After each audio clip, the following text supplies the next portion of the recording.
sovereignty over Judea and Samaria. And meanwhile, tensions spike between the U.S. and Iranian forces in the Gulf of Oman. Chuck Holton reports from Jerusalem. In a move that could have major future of the region, Israel's parliament Wednesday passed a symbolic resolution calling for the full application of sovereignty over Judea, Samaria, and the Jordan Valley. While the vote has no immediate legal effect, it signals growing momentum within the ruling coalition to formalize control over the biblical heartland. The Knesset approved the historic declaration to apply full Israeli sovereignty over our homeland, Judea and Samaria. More than 700,000 Jewish Israelis now live in those areas, while nearly 3 million Palestinians remain under Israeli military law. The motion follows last year's resolution opposing a Palestinian state and could mark a turning point in Israeli policy. While eyes remain on Judea and Samaria, Gaza continues to dominate international headlines. Israeli officials say they're doing everything possible to get aid to civilians, but accuse Hamas of blocking deliveries and the United Nations of refusing to cooperate. Let me start with the facts and not the fiction. In Gaza today, there is no famine caused by Israel. There is, however, a man-made shortage engineered by Hamas. Now, too often, the full story is not being told. This suffering exists because Hamas has created it. He noted aid is delivered through two channels: the Gaza Humanitarian Foundation, which has delivered tens of millions of meals to civilians, and UN-coordinated shipments of raw materials are delivered to Gaza bakeries and communal kitchens. President Isaac Herzog visited Gaza Wednesday to inspect military progress and the humanitarian situation. We are acting here according to international law, providing humanitarian aid according to international law, and those trying to sabotage the humanitarian efforts are Hamas and its people, who are spinning this to prevent our forces from dismantling infrastructures that could harm us and our citizens. Despite over 958 trucks cleared and ready for distribution inside Gaza, the United Nations continues to refuse to work with the IDF.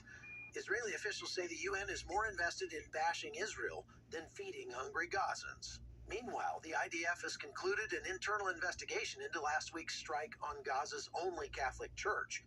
They say the building was hit by a misfired artillery shell caused by a technical malfunction, not a targeted attack. But that hasn't stopped recent accusations that Israel is persecuting Christians. There is no crisis. Where there is a crisis is that the pro-Hamas movement are trying to engineer a crisis. This is purely an engineered crisis. We take our relationship with the Christian community extremely seriously. Israel is the only country where the number of Christians are increasing. It's the only country in hundreds of miles in any direction where Christians are free to practice their faith freely without restrictions. Outside Gaza, regional tensions remain high. An Iranian Navy helicopter confronted the USS Fitzgerald after it neared Iranian waters in the Gulf of Oman. The aircraft reportedly issued a warning before the destroyer threatened to shoot it down, the first confrontation since the 12-day war ended mid-June. And ceasefire talks between Israel and Hamas may be inching forward. President Trump's special envoy Steve Witkoff arrived in Doha with hopes of securing a deal that could include a humanitarian corridor and the release of Israeli hostages. An answer from Hamas may be forthcoming as soon as today. From Jerusalem, I'm Chuck Holton for CBN News. Well, it's a long dream of a two-state solution. It literally goes back to the British Mandate in the 1920s, 1930s. And we have to keep in mind that history. Every single time, the Palestinians refused it. And the reason they refused it is they did not want a Jewish state. So in 1948, Israel declared its independence, and the UN recognized the modern state of Israel. And what did the Arab nations do? Well, they declared war. And in that war, they lost it. And even then, when Israel said, well, here's land for you to create your own state, again, they refused it. And it became Transjordan and part of Jordan. And in that, there was the Jews weren't allowed. I mean, you couldn't be in the West Bank. You couldn't even be in the Jewish quarter of Jerusalem. In 1967, after the Six-Day War, again, an offer absolutely refused. And it's amazing how many times they can refuse it and the international community doesn't wake up. Well, these people don't really want peace. What they want is to wipe Israel off the map. And so today, when you hear that cry from the river to the sea, that's what they're talking about, and that's what's being echoed. Let us stand with Israel. Israel has a right to exist. The Jewish people have a right to self-determination. They also have a right to self-defense. And this ideology of hate has to be named for what it is. And it is a genocidal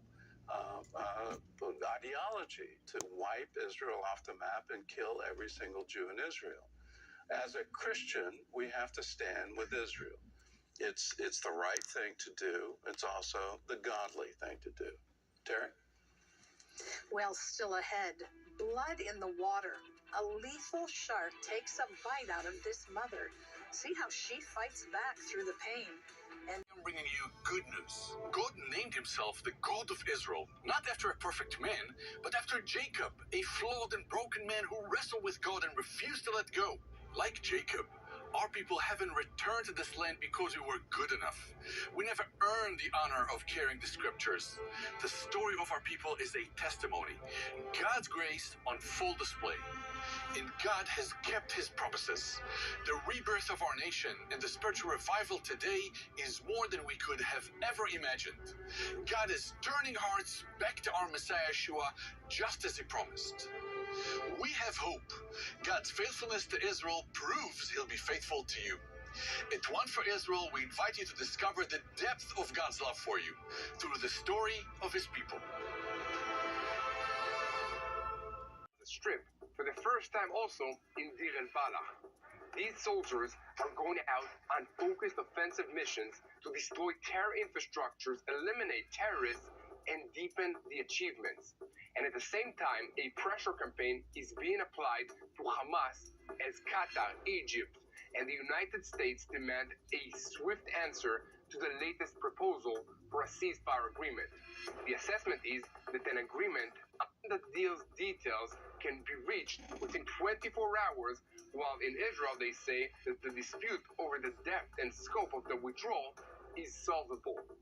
In related news, 3 humanitarian aid distribution centers are operating in the southern parts of Gaza, and the IDF claims that the aid is also entering in the northern parts of Gaza, but the United Nations refuses to distribute it and is placing constraints on the routes. And Hamas, they say, is trying to sabotage the mechanism at any cost.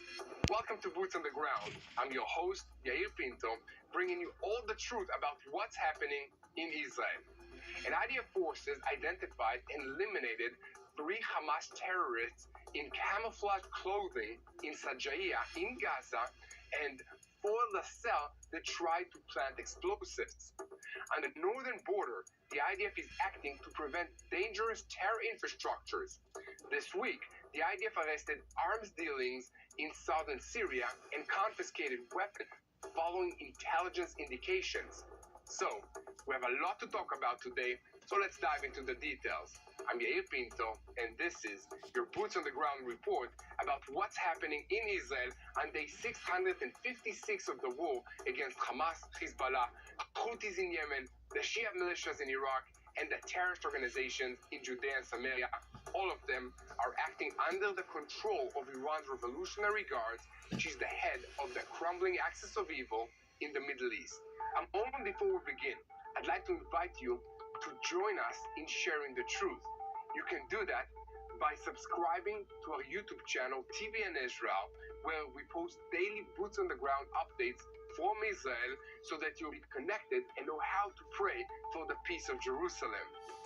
A moment before we move on to TBN Israel's senior Middle East analyst, Mati Shoshani, we'll go to a short commercial break, so guys, stay with us. And the West Well, too often it believes the lies because comprehending such evil is hard. And when people can't understand it, they misplace the blame. This battle isn't just about Israel. This is a threat to the entire free world. Because when the truth dies, freedom dies with it. So stand with Israel, defend the truth, and make sure it gets out to the entire world. Go to www.tbn.org/standwithisrael and donate now. Our future depends on it. Through the latest developments in our neighborhood, the Middle East. Mati, the American president decided that the United States will leave the United Nations Educational, Science, and Culture Organization. And a White House official said that the decision is due to anti-American and anti-Israeli policy. And President Trump already led the United States to withdraw from a series of international institutions and also left UNESCO in his first term because of its attitude towards Israel. And on the other hand, Iran's foreign minister admitted that severe damage caused by Israeli and American strikes stopped uranium enrichment in his country, but emphasizes the process will continue, declaring that we cannot give up enrichment because it's a source of national pride. And Trump responded by saying that the nuclear facilities were destroyed, and if necessary, we will do it again. Mati, what do these headlines mean, and what is really going on? Are we about to enter into a new round of war with the Iranians? Let me know. Tonight, once again, the United States shakes the diplomatic world that we live in. It declares that it's planning to leave UNESCO and hostage deal between Israel, Hamas, and the United States seems to be nearing a resolution. All of that is coming up in the next couple minutes. First of all, UNESCO. President Trump has previously already withdrawn from UNESCO, which is the UN's heritage and education entity, and he did this in the past for a very clear reason, because that agency promoted an anti-American, anti-Israeli, and anti-Semitic agenda, and they're doing so. One of the examples in the case studies that Trump stated was the fact that Hebron, city south of Jerusalem, a UNESCO heritage site for the Palestinian people, and the fact that it is the tomb of the patriarchs of the Jewish nation. It is a site holy to the Jewish people and also has Jewish residents within it. They simply forgot, quote unquote, to mention that part of it. UNESCO's done the same, and I want to be clear here, so have multiple other UN agencies. People look at this and they criticize the US administration as weakening international entities. But in reality, if you really track what's been happening, you'll understand that very clearly, very decidedly, and very accurately, President Trump has been very spot on with his criticism of international entities, specifically as they relate to Israel. This last war in the Gaza Strip showed us what UNRWA, the agency that was supposed to help meet the Palestinian refugee problem, what it truly does. And what it did was fight alongside the Hamas terrorists, support terrorism, and hide terrorism infrastructure within its facilities. And that's not exclusive only to that organization. Many of these organizations are marred and they're touched by a bias against the U.S., Western thought, and democracy. And President Trump has been very, very clear in calling out that hypocrisy, and defunding them, and pulling out the U.S. from that. And he doesn't do it and leave a vacuum. The U.S. has been very wise in creating alternative treaties to help rebuild rather than just bring destruction and a biased opinion. There's another issue that has to do with the UN and its agencies. And you need to understand this. As we stand in a diplomatic country that enjoys the liberties that we do, it's easy to forget that most of the countries of the world are non-democracies. Most of the countries of the world don't want to promote an agenda that aligns with the US agenda or the Israeli agenda, or if we're talking about it, the European agenda.